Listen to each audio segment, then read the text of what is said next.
So good evening, everybody, and welcome to this virtual fireside talk tonight with our great lives. And Kayta Adler is known to absolutely everybody, and it's an incredible thrill and privilege, Kayta, to have you with us tonight. And thank you very much indeed. Just a word, thank you for joining us. And Kayta was worrying earlier whether she'd be needed on the 6 o'clock and whether we'd have to start later, but thankfully Dominic Cummings and others have created so much of mayhem domestically that we've got Kayta on time. A great thing. And if you haven't been been to listen to any of these series before, do have questions ready and send them in, and I will be asking them to Kayta and ask them on anything to do with what we've been talking about. Would love to have those. Thank you very much, Kayta. So let's begin just by talking about what have you been doing today, and where is the Europe story at the moment? What's going to be coming up this week?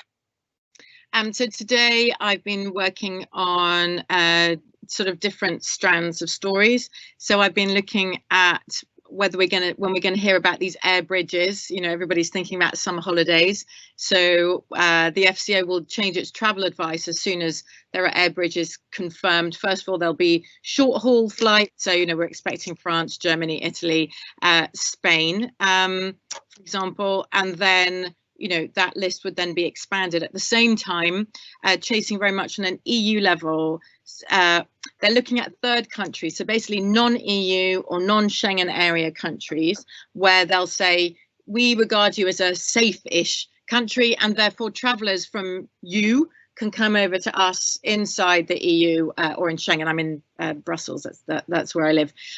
This has been fiendishly difficult for the EU. They were supposed to decide on Friday, but you know, they bicker about everything except Brexit, actually. And so it's just turned quite political, you know, a sort of struggle between countries like Spain that, yes, they depend on tourism, but they've been so scarred by COVID-19. They want to keep the list of outside countries really small and play it safe to start with. Germany's very much, you know, with Spain on that. And other countries that depend on tourism, like Greece or Portugal, that haven't suffered so much with COVID, and are there saying, like, bring them in. We need to have a big list. Like, we need to make up for the money that we've lost. We didn't have tourists at Easter time. We need them in summer because we're talking about 14% for Greece of GDP. So it should have been about public health. It's turned into economics and politics. We finally have a list today, and you know, the list will become public by midday tomorrow, although we know the 15 countries already, and this will be the case as of 1st of July. So it's kind of, you know, one of these things where I have to call up my contacts and get the inside track. I need to find out which countries are opposing the list, which are in favour. You know, the fact that the US isn't on there, but China will be if China allows EU travellers in. You know, that's a diplomatic complication. So, you know, it's something that seems quite superficial, but actually has quite a lot of depth and analysis in it. If you want it, you need to make your calls, you do your tweets, or, you know, do your stuff online. And then there's Brexit. You know, it's we're in a period as of today, a month of intensified talks, which were launched by Boris Johnson and the President of the European Commission a couple of weeks ago. First face-to-face talks in person since COVID hit the EU and the UK. And so will that make a difference? Because we know that these trade talks are really stuck in the mud. So is this just optics, or are we really going to get somewhere? The UK says they want to see the shape of a deal by the end of the summer. I'd say don't hold your breath. And so how do you, we have a lot of journalism students looking at tonight. How do you, Kayta, even begin to make sense of what you're going to do today or tomorrow? Overnight, so many different leads are coming in. Do you decide yourself what you're going to be concentrating on? Is that a negotiation with editors and whatevers from London and Brussels? How do you decide? So I think, first of all, it depends what stage of your career you're at. So the nice thing about being editor, I mean, first of all, what the hell is an editor? Nobody knows what does it mean? So I mean, you know, when I go around and say, oh, you know, I'd like to interview Prime Minister Rutte of the Netherlands, I'm the Europe editor, his office will say, oh, editor, so someone else will be doing the interview, because they think an editor must sort of decide editorially what goes on and someone else is a journalist. So in BBC terms, the Europe editor, the North America's editor, the Middle East editor, the idea is like, we provide the analysis, we do the thinky stuff, or we do the very big stories in our patches, which means because the BBC has the luxury of correspondents all over our region. So, you know, we have a very good correspondent in Rome, an excellent correspondent in Paris and in Berlin. And the editors aren't always loved, of course, because when a story gets particularly juicy, we'll appear and say, I think I'm going to take that over now. Thank you very much. So the nice thing about being editor is there's a lot more discretion for me to say that's not an editor story, that is an editor story, or to say to programs I'd really like to cover X or Y because it really interests me. So it can be something thematic rather than, you know, populism or the rise of the far right or something like that, rather than something that's happening today. So that's the luxury of the editor. COVID-19's rather put a spoke in the wheels of all of that for me, because it's, you know, reduced travel and all the rest of it. But I often don't know what's happening today or tomorrow. I'm a night owl, so I'm often looking at Twitter still at 1:30, by which time also the stories from the US are coming in. So it can depend, and also what I think I'm doing in the morning can change by lunchtime or the evening. It depends on the rhythm of news. It's interesting. It's knackering after so many years, and my kids hate it because it means that I might say I'll be there to pick you up, and then I'm not there at school to pick them up. So you know that's not going to bother your students yet. But that's the kind of thing that can be a bit of a challenge. Or when you're more junior in your career, it's all consuming, because it consumes you, but you willingly take it on as you throw yourself into your job. So tonight, welcome to those who've just joined us. We're going up towards 1,000 and beyond in numbers, looking at the great Kayta Adler with us tonight. And thank you very much again for that. I mean, how you're a role model to so many aspiring journalists, women and men. How did you keep sane when you were in the middle of the biggest firestorm in modern world history, namely Brexit? Were there ends of some days where you simply thought, you know, I've had enough? I think there'll be many who know me who might question my sanity, so I'm not sure whether I have kept sane or whether I was sane to start with when I came into it. I think one thing is very interesting, that obviously Brexit, I mean, now we've got COVID-19, who knew? Yeah. But before COVID, it was the story of the generation, Brexit, for us in the UK, British Broadcasting Corporation. Obviously, this hit the headlines and, you know, it really gave me massive prominence. But I've been working in this business for so many years, Anthony. And at many times in my career, I've been really blown away and taken away by very, very big stories. You know, when I lived in Madrid, we had the Madrid trade bombings, and, you know, in the aftermath of that, I lived very many years in the Middle East where I worked as a war correspondent. When I got the Europe editor job, it was 2014. And to be quite honest, I mean, it was an honor to get it, you know, and I started in European politics and I was coming back to European politics. But I just thought, after the Middle East and all the documentaries I've done about, you know, the war against drugs in Mexico or whatever, it's going to be so boring, I thought. But it hasn't quite turned out that way. And when I took over the job, you know, we were at the end of the war in Ukraine. We had the Greek debt crisis, which was, you know, bringing the EU on its knees.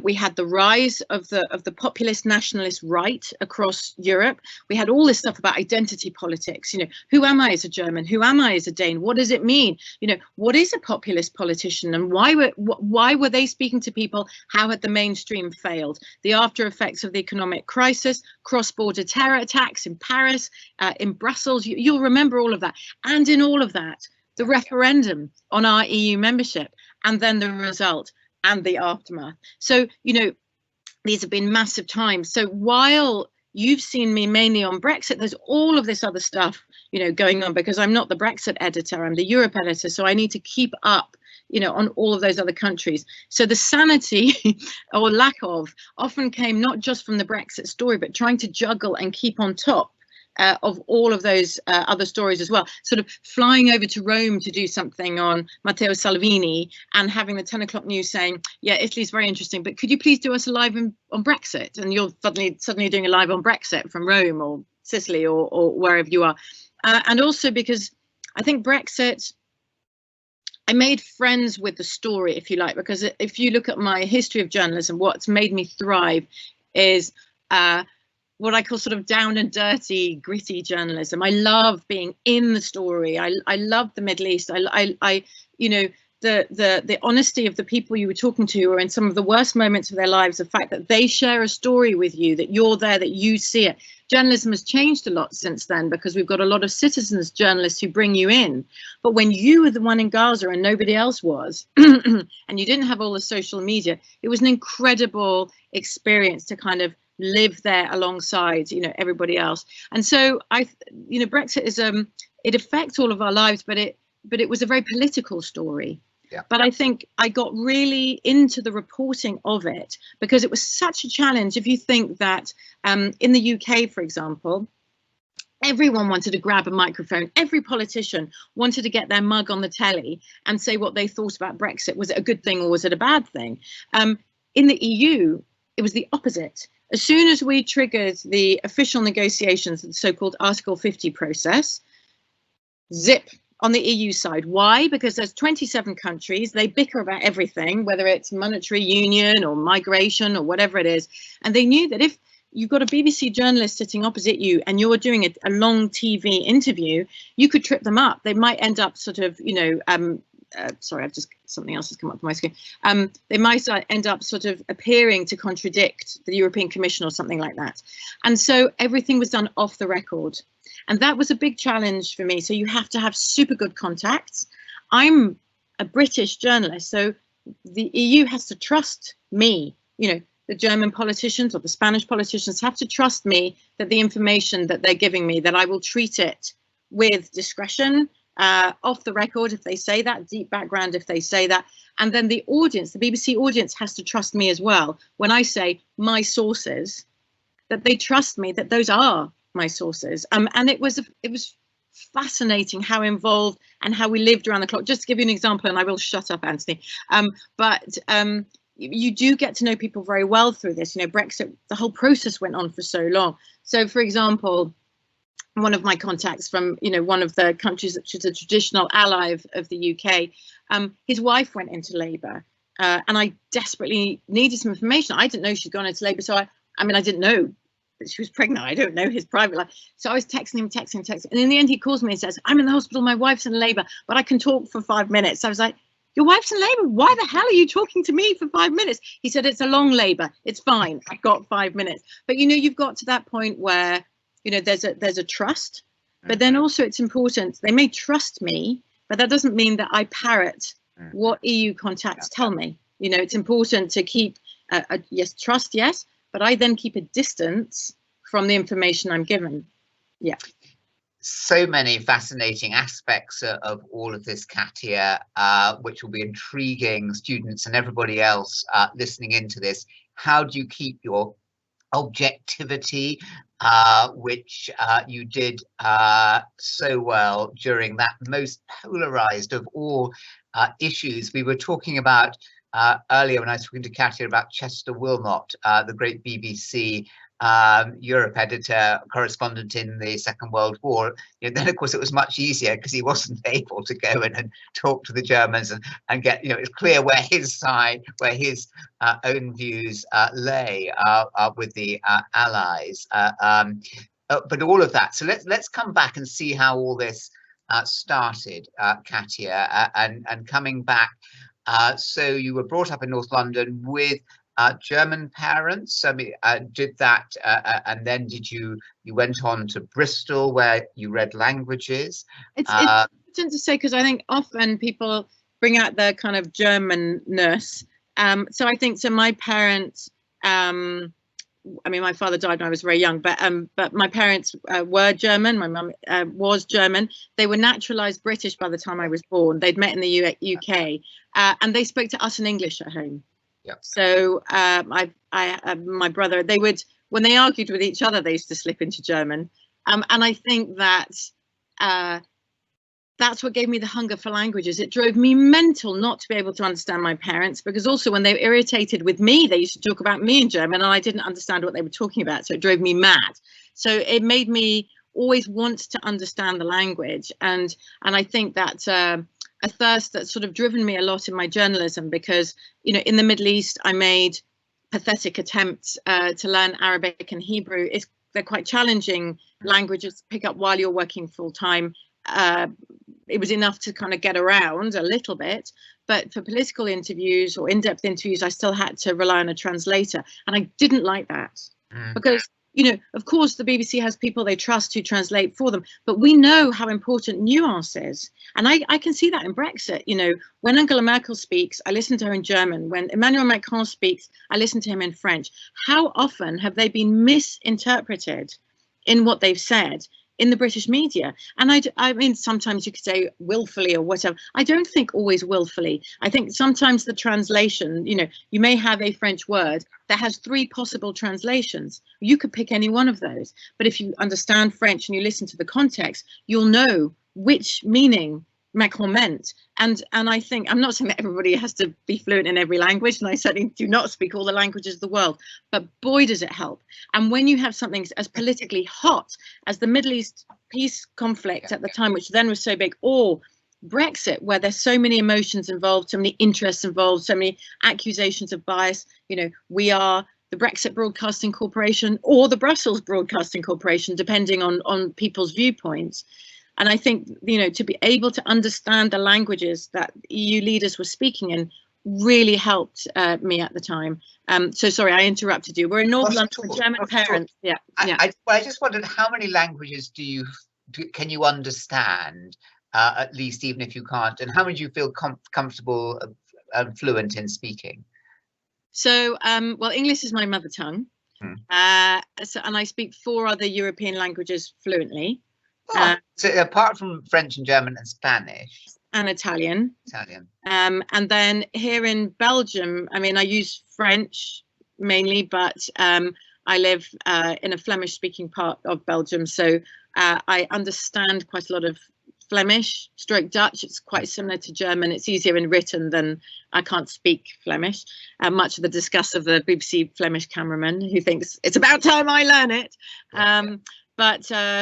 But yeah, and then, you know, just from traveling around, you know, when you've been in Greece, you pick up words in Greek, just enough to sort of talk to a taxi driver, or, you know, and I think those things are also very important, even if you can't speak the language. When you are interviewing people, if you can speak even a few words, it makes a very big difference. And not just a politician, but also anybody, a mother, or anybody that you're talking to about whatever. If you can make a little bit of small talk, or show that you've made the effort in somebody's language, of course that will open certain doors for you.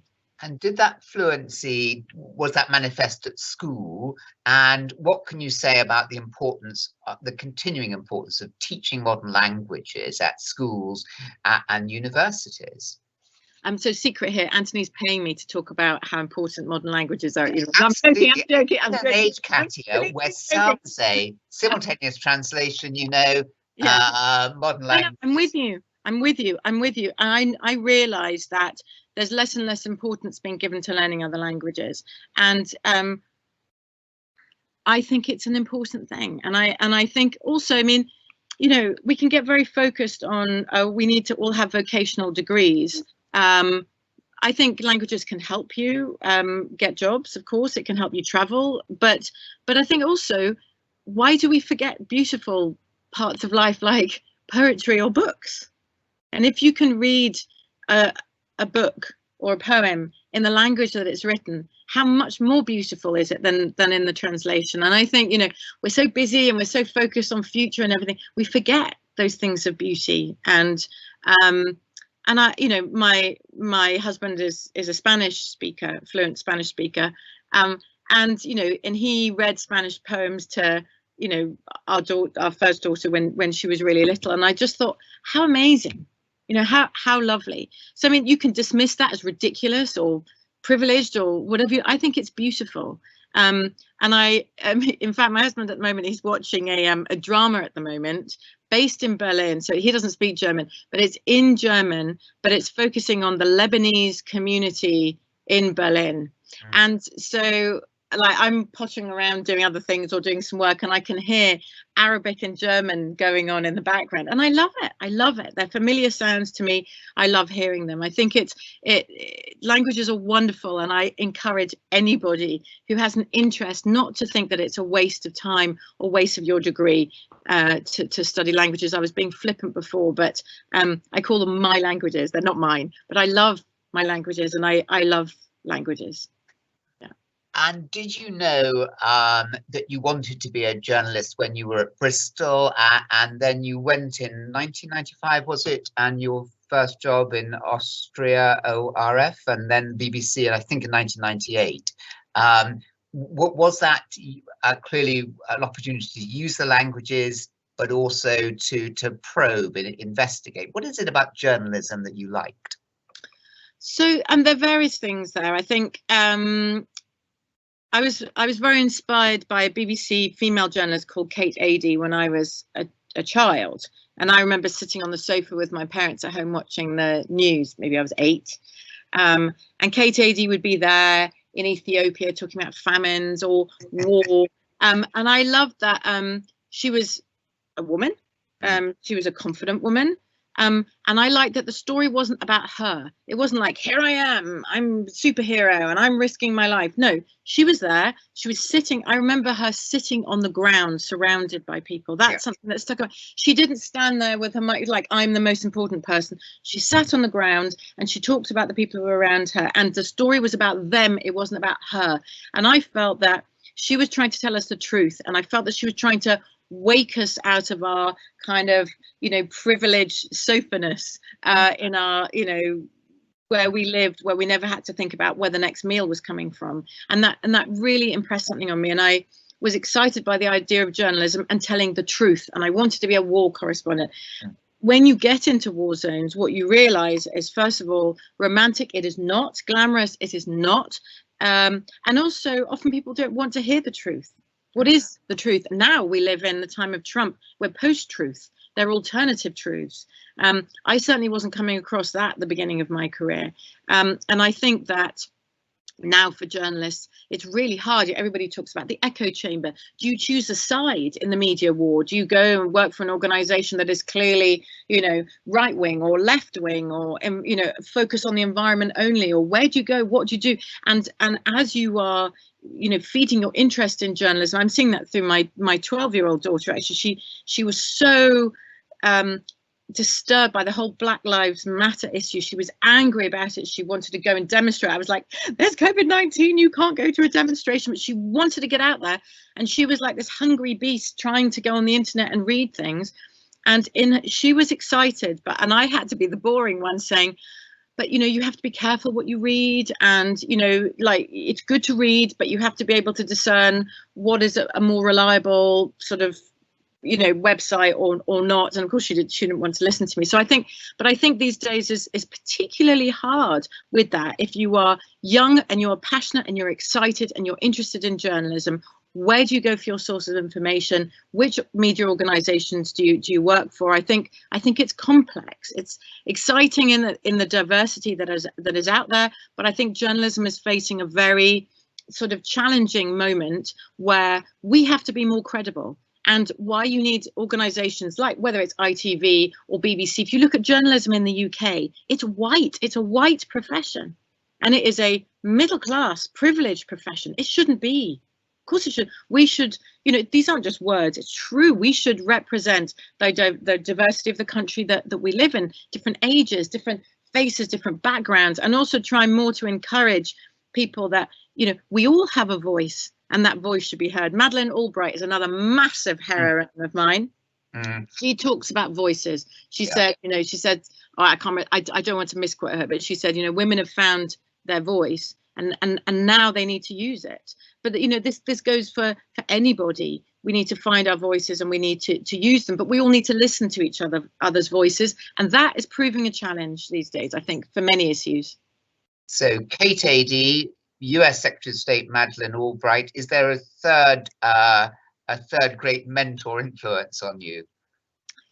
No, so I was just before I spoke to you, actually, I was just talking about the John Schofield Trust, which is a trust which encourages diversity in journalism. And I was asked whether I had a mentor. I didn't have one mentor. I think I would have really liked to have somebody along the way. I think I felt like I fought a lot of the way. And I don't mean walking over dead bodies of fellow journalists. I mean, often being told, you can't do this, you won't get there, you won't get into BBC to be a BBC foreign correspondent because you're an outsider.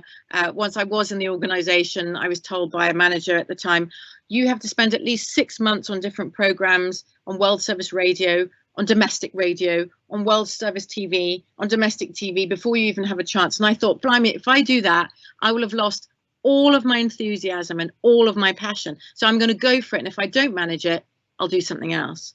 So I think it's sort of have the courage of your convictions, because often people you meet along the way, you know, it's good to have, as Spaniards say, I don't want to be crude, but a good pair of cojones, and just go for it. Just go for it. And if it doesn't work, try something else. What was the first time that you can remember as a correspondent that you became moved, emotionally caught up in a story, maybe in a war zone, maybe not? And how does one negotiate that and still keep that impartial, calm, clear voice? So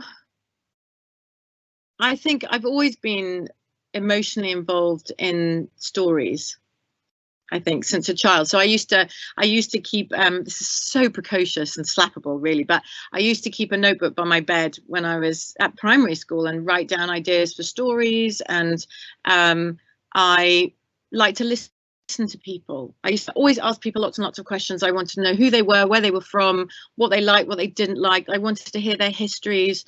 You know, that sort of thing really fascinated me. I can't remember how old I was, but maybe 9 or 10. But I remember the feeling when I first was told what rape was, and I cried for hours about the women who'd experienced that. So I think it's something, you know, I've always been aware and moved by what I saw as social injustices. And I think that's partly why I wanted to be a journalist. I don't like labels when people are dismissed as whatever the label might be. So I think when you are actually a journalist, though, you cannot get emotionally involved. That's part of the job.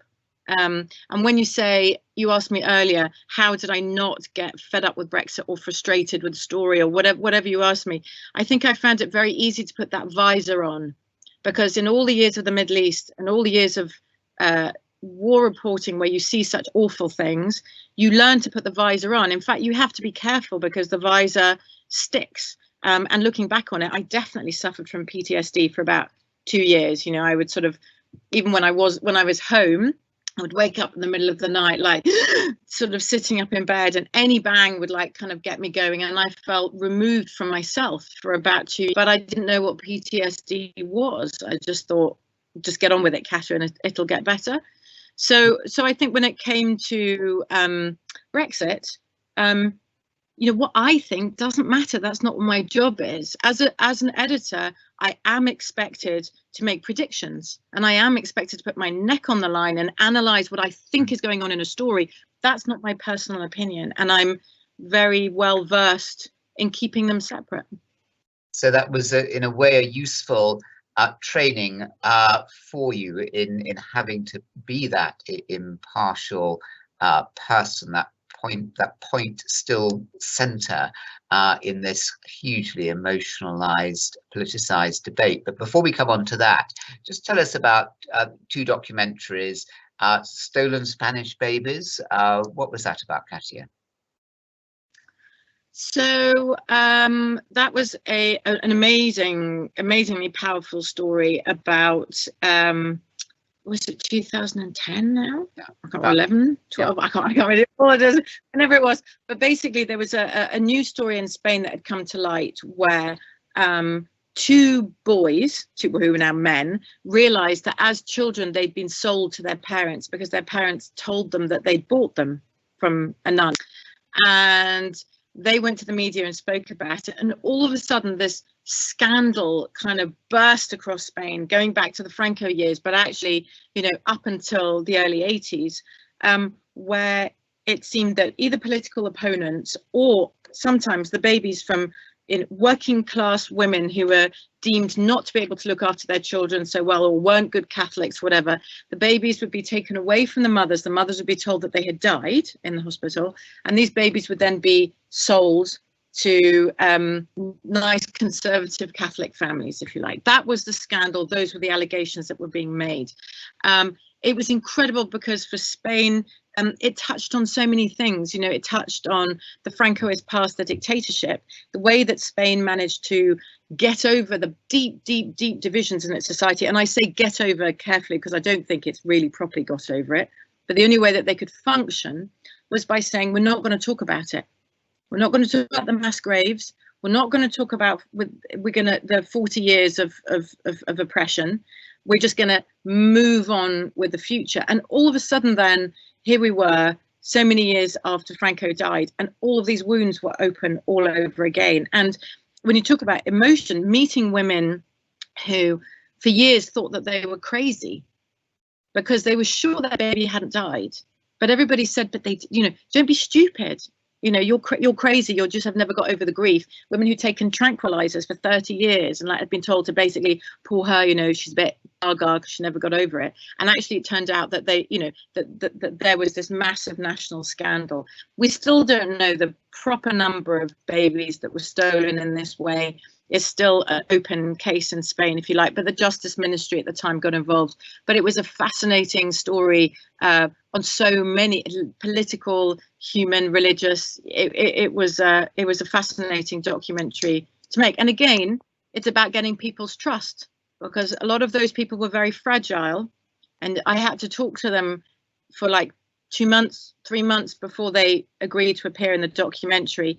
And I think it's then our duty not to drop people like that. Just use them for your documentary, have them cry, and then disappear. I mean, I'm still good friends with two of the families that I met as part of the documentary because we spent so much time, but also because I felt that after the documentary, they'd shared all of this stuff with me. I couldn't just disappear. I should keep in contact. Do you know what I mean? Yeah, absolutely. What a moving story that is. And then just briefly, Mexican drug wars. I mean, what was Kayta Adler doing there in that most dangerous of areas and subjects? How did you get onto that, and what did that documentary say?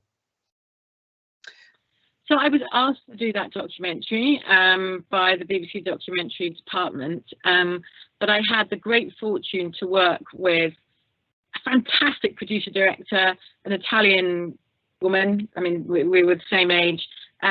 We both of us Spanish speakers, both of us very passionate about our work, both of us passionate about social injustices. And so we decided, you know, we didn't want to make a documentary about, you know, here we are with the guns and here we are with the soldiers. I mean, there's parts of that, obviously, because that's part of the story.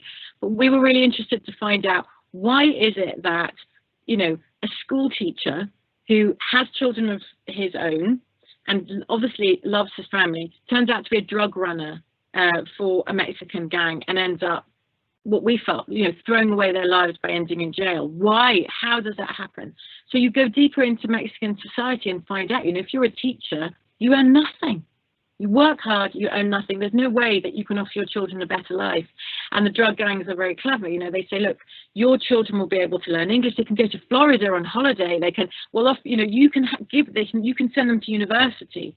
And that's how so many people kind of get sucked into the drug trade. And even though I was working in the Middle East at the time, when I took some time out to go to Mexico, I've seen lots of wars, but I was shocked at how cheap lives were in Mexico. I was so shocked. I mean, we stayed over in the border town, you know, bordering the United States, of Juarez, for one night. I mean, US citizens weren't supposed to stay there overnight. We thought we'd be fine because, you know, we weren't the targets of it.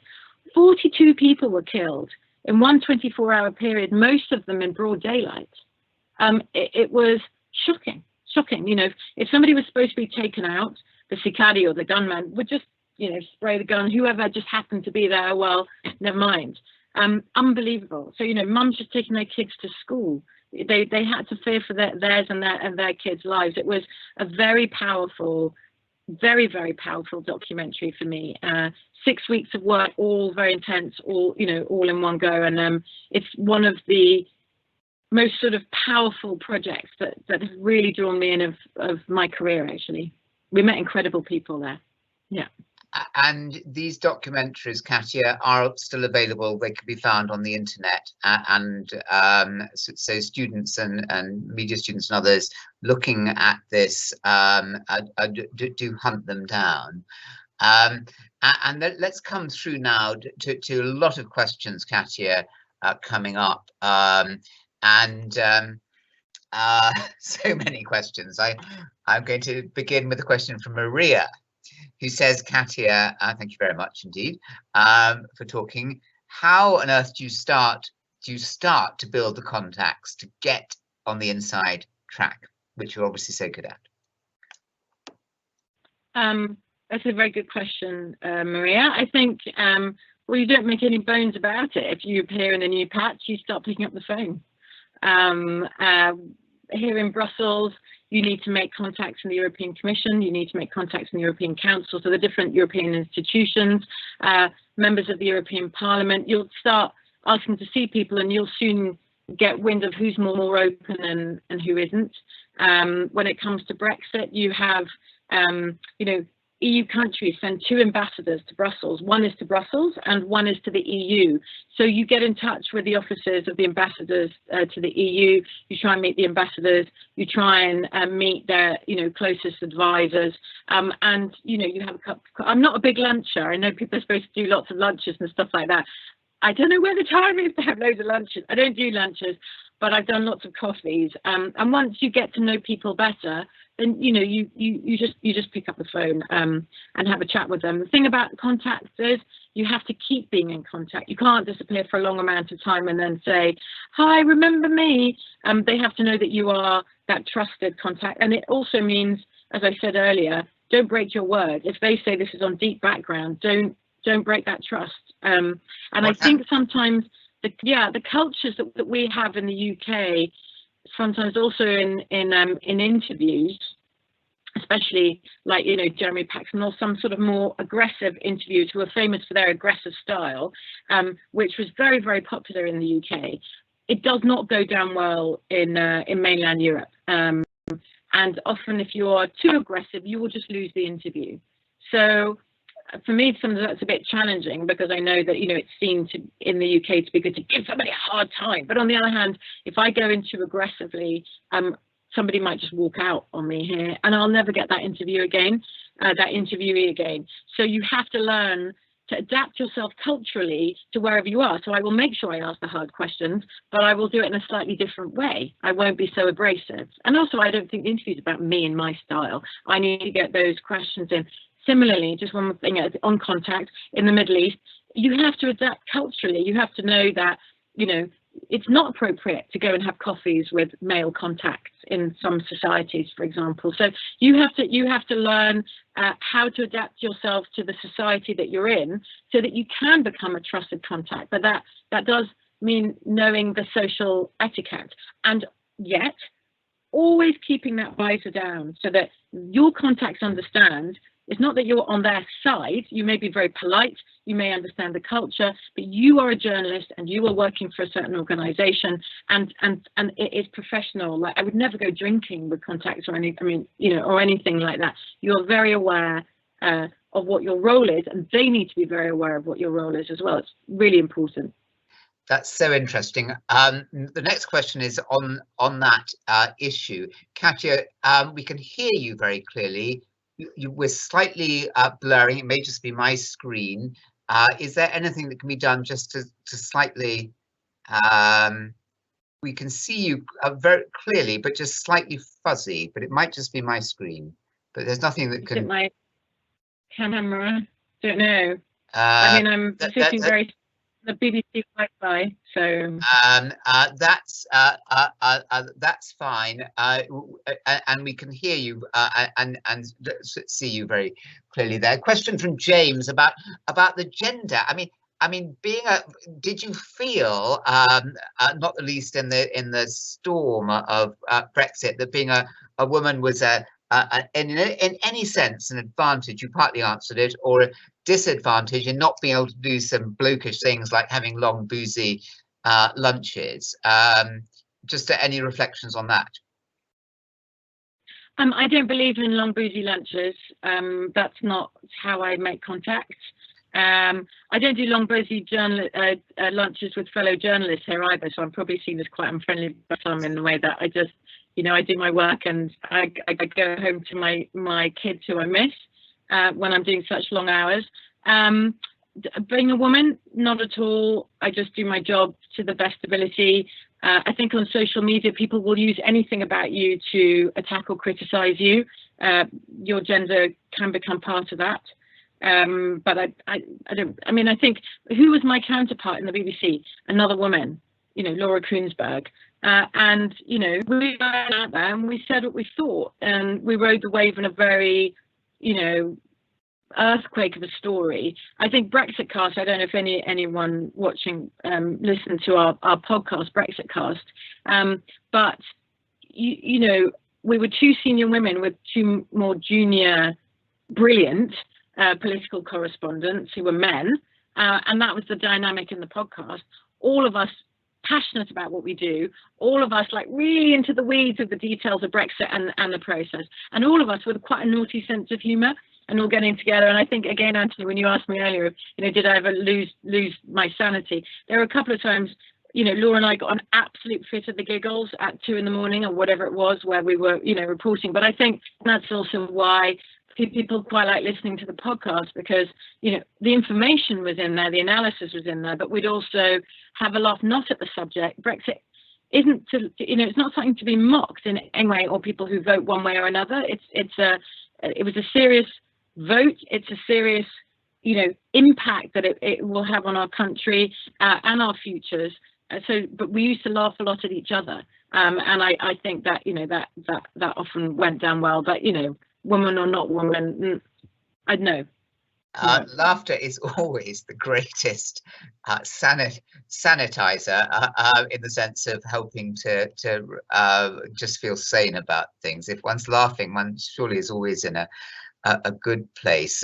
Raymond's asking you about, Katia, when talking to your sources from different European countries, are there major differences in style in how you interact with them as a journalist and how they interact with you to try to get their side of a story out? So Theresa May might have seen all Europeans as one. How do you see Greeks and Spaniards and Poles and French as different? And do you see them as different? Yeah, no, very different.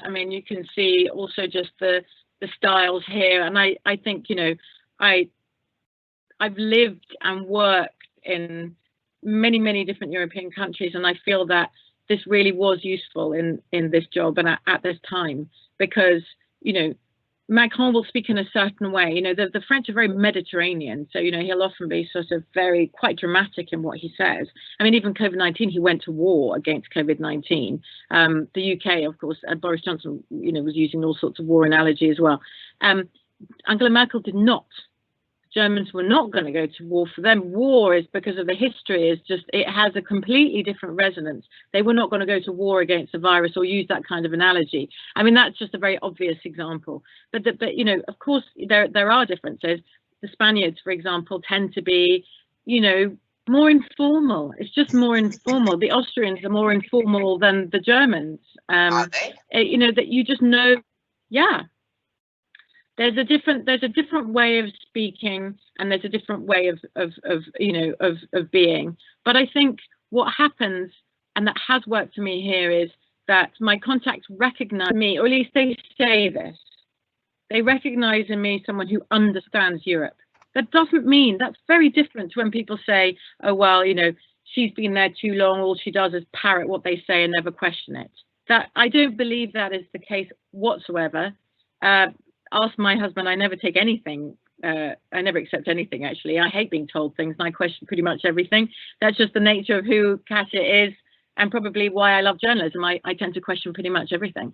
But if you understand where people are coming from, you know, if you understand the way Angela Merkel says something, she's been very consistent about Brexit, even though if you look at a lot of UK media, 1 minute she's been our best friend, the next minute she's been our worst enemy. You know, the car and manufacturing industry is going to ride to the UK's rescue in Brexit. They never did. And by the way, spoiler alert, they never will, because they will always put the single market as a whole ahead of that. I knew that right from the beginning. I was saying that right from the beginning. But that comes from understanding the Germans and how German society works. Partly the World War II history, you know, and having kind of escaped into the mantle of Europe, and partly also just the export industry, how well Germany does out of the rest of the single market. They wouldn't sacrifice that, just in inverted commas, for trade with the United Kingdom, which is important to them. So I think, you know, knowing your history, just knowing your stuff and preparing for interviews. I mean, however well you may know France, if you turn up to an interview, background chat with a French diplomat or politician, and you haven't done your homework about the story or them, then they're not going to talk to you, however fluently you may speak French, for example, because they'll think you're an idiot because you haven't done your homework and therefore you can't be taken seriously. So, you know, it's not just one thing or another. It's a whole palette of things, you know, that come together, I think. And Sasha asks about your style, Kayta, and did you study theatre at all? And does one, as a broadcast journalist on television, need a different kind of way of continuing to engage the audience than if one is on radio? Do you get the question? I understand the question, Sasha. Yeah, well, no, I don't. I've never studied theatre. I also never studied journalism. But I do like communicating. And as you've seen, I can talk the hind legs off a donkey, so I just keep talking. I think that style, well, it's more about program style rather than medium. So the medium, for example, if I'm on the 10 o'clock news, they'll say to me, right, Kayta, we want you to do a live and it needs to be 50 seconds. Your answer needs to be 50 seconds long. Now, I don't have a teleprompter in front of me. I'm standing in the middle of the street, as you'll see the whole time from my red nose, it's cold. And so you need to time an answer for 50 seconds. Now, it can be that while you're talking, they'll say, wrap up early or something like that, and you still need it to make sense. So, you know, those are the challenges, which will also make the 10 o'clock news more formal because you're trying to get information into a very short amount of time. However, I believe that if you're watching TV at home or you're listening to the radio, you would like somebody who sounds accessible. So I don't believe in using words that I wouldn't use in normal speech, because why would I? Like, what do I really want? Do you want to hear from a book or do you want to hear from a person? Well, if you're trying to get your head around a subject, you probably want to hear from a person, not someone reading out of a book. So I just think that it's better to speak accessibly and try and imagine that you're trying to explain to someone something, and then it's a timing issue. Radio I like because it just feels more intimate. I mean, I can slouch, I can sit in my pajamas. You know, the whole thing is you all of a sudden you take on a bit of a different persona on TV because you're being judged by what you look like, as well as what you're speaking about. But I think a lot of it is unconscious rather than conscious when I broadcast. Is there absolutely? Is there somebody, Kayta, you have in mind who you're talking to? I mean, are you talking to your best friend or to your husband or your children or the Director General of the BBC? I mean, who are you talking to when you're facing the camera? So I think I definitely come across better when my shoulders are down and not up, so when I'm more relaxed. And so to do that, you know, sometimes like it's so the 10 o'clock news is already 11 p.m. here. And I probably, on a big news day, I've already been doing the Today programme, so since very early in the morning. You have to talk yourself into being relaxed. And if it's cold, which it often is when you're reporting, your shoulders immediately go up as soon as you're sort of like you're going to sound more. So I try before I go on air to kind of move my shoulders around, and I try and think of my husband. I try and think of a very, very, very good friend of mine in Austria who unfortunately passed away 3 years ago now, and her parents are in the UK, and they have always liked watching me on the telly. You know, they always used to tell her, "Oh, we saw Kayta on the telly," and they got a kick out of that. And I keep in close touch with them since she died. So I like to think of them, and I kind of think, will they get what I'm saying? So yeah, I do try and put certain people in my head. For the 10 o'clock news, you know, when you have those really tight times, like 1 minute, 1:15, then you need to make the words count, and they have to reach people. Yeah. And a question here about mindfulness, and Jen is asking, how hard is it, Katia, as a working mum? Katia, by the way, we have some of our students, we have quite a lot of mature students. How do you manage to get the right work-life balance, if you want to answer that? So if I could get it right, then I would be very wealthy and I'd be selling loads of books about it. And I don't know. I don't know the answer. I think that you will recognize who asked this question. What was her name? Cherry. Oh, Cherry and Cherry. Jen. And Jen. There was a blend of two questions there. And Cherry Jen. and Jen. Well, I think you'll recognize when I say that you always think you're not doing it right. So I kind of think, so I have 3 children. I chose to have children. And I remember my father always saying to me, children don't choose to be born. So I chose to have children. They didn't choose to be born. So I don't want to hand them over to somebody else.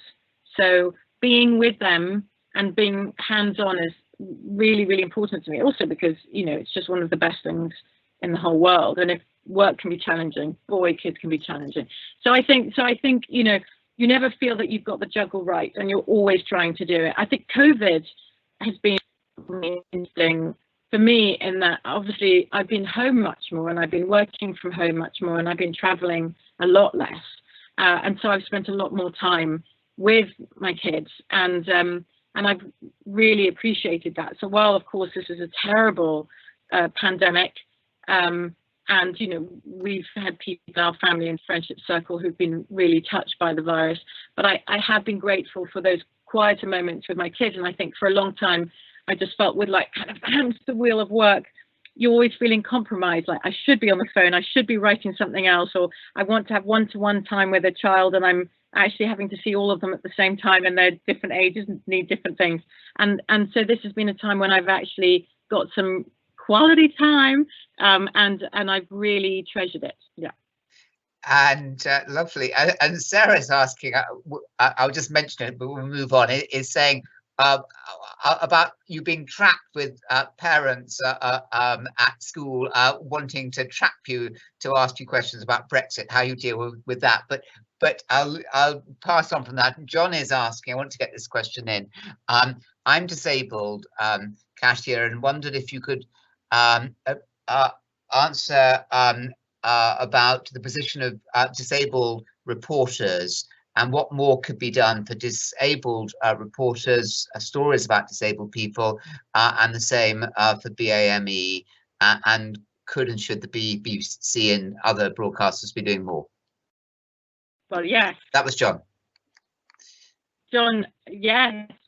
A lot more should be being done. I think I was saying this earlier as well, and again, this trust called the John Schofield Trust is exactly about this. It's about getting a lot more diversity in the media. I think I was saying earlier in this session how non-representative the media is in the UK, and absolutely that has to change. What can be done? I think what can be done is sort of more reaching out to different people in society and saying your voice can come up with story ideas. Don't just think, oh well, they're not going to want to listen to me. And the BBC is trying to do more and more of those schemes where they say, you know, by this and this date, get in touch with us. write your story ideas or film something that you really care about.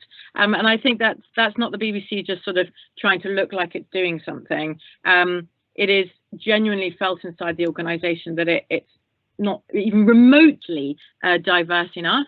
That it needs to improve. So it's not just about box ticking. I think for the BBC or ITV, Channel 4, the big broadcasters, it's a matter of survival as well. It's self-interest for them that they need to diversify. But also, if you think about our audiences, BBC audiences, an audience wants to see itself reflected back in the broadcaster. So, you will want to hear more stories about, people who are disabled, and perhaps, we all want to see ourselves reflected and the issues that affect us reflected in the media. So 100%, you're absolutely right. More is being done, but no way enough. No way enough yet. And a final question from Louise, who comes back to the languages question we spoke about near the beginning, Katia. She says, do you think schools should start teaching languages earlier than they do now, and a wider range beyond French and Spanish? And do children pick up languages much better if they're started young? Yeah, they definitely pick up languages far better. The earlier the better. I definitely think we should be teaching children foreign languages much earlier, because you'll spend less time having to teach them, frankly. It is incredible how quickly they're like sponges. So as you're learning your maths and your alphabet, you can be learning another language. And if you're doing it via play, kids won't even notice they're doing it. And what a gift you're giving the kids, not just because you're opening up a whole new world with them. It's not just a language. If you learn Spanish or you learn, Mandarin Chinese, think about the amazing amount of the world you're opening up for your children by giving that to them. So I think that we would be doing a great service to our children if we started far earlier with foreign languages. What else did you ask? I think that was what you wanted to know. But yes, I believe 150%. Should it be more language? Yeah. No, you've covered that one, and we're going to come to an end. Can I thank all the questioners? And I tried to get through as many as possible. I didn't, I'm afraid. Apologies, I didn't cover them all. But Katia, thank you very, very much indeed for being our guest and Buckingham Literary Festival guest. Welcome to all of you as well on this. Welcome to 1,000 plus people out there. We just had a really honest, unassuming insight into the mind of an extraordinarily effective and powerful voice for so many, role model yourself for so many. You spoke about Kayta.